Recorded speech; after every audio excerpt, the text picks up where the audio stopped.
So when you saw that, it meant the sun was heating up the water here.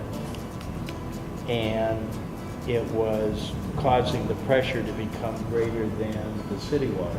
In 1966, Bob Johnson became a science teacher in Wyandotte and quickly added practical biology to his classes, helping his kids understand the plants and animals in their backyards.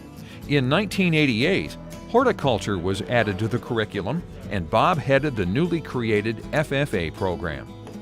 In the beginning, we had to attract students to the program, and we looked around the community and people seemed to be interested in the floral industry. And so we began the program largely by duplicating projects that were done in flower shops. These projects, corsages, centerpieces, could be marketed in the school, and so we opened up what has grown into Teddy's Flower Shop. 22 years later, the program teaches kids about the landscape, floriculture, and greenhouse industries with hands-on growing of plants for sale and working with local producers. We have worked for several years with the Downtown Development Authority. They had wanted the viaduct gardens to look attractive to people coming into the city. And the city funds the project to the point where not only can we buy the plants needed for the gardens, but also to hire students to take care of those gardens during the summertime. We planted flowers and watered the flowers and did fertilizer. And really, I've never planted a flower before, and I didn't know how to use fertilizer correctly, so that's what I learned. And then I learned all the different types of flowers and how to take care of them and what they need.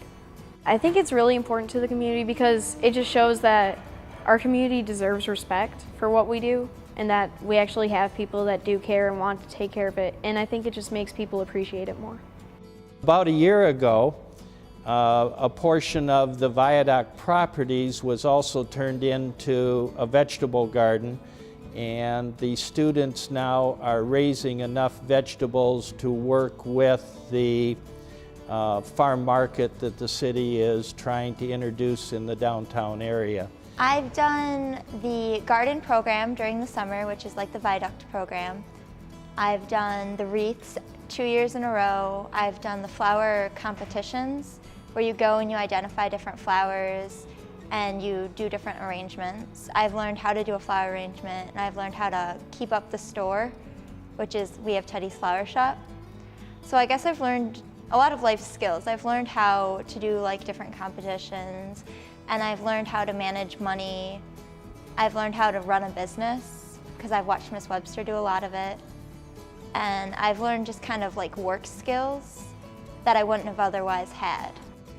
Over the 15 years, kids have really grown to be excited about the FFA, and we are a presence now in the state FFA scene, and our kids enjoy developing leadership and marketing skills. As you take a look at your whole branch. In 45 years of teaching, Bob has made an impact on thousands of lives and wanted to say thank you to the people who made his career a wonderful life. The people that have to be thanked are the students. The students took a chance with the program, and I think were rewarded with it, and it's very gratifying to see where they've come.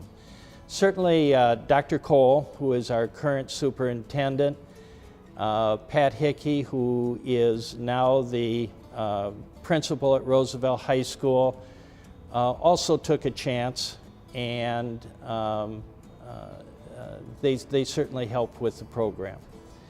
The community has in more than one way said thank you to me, and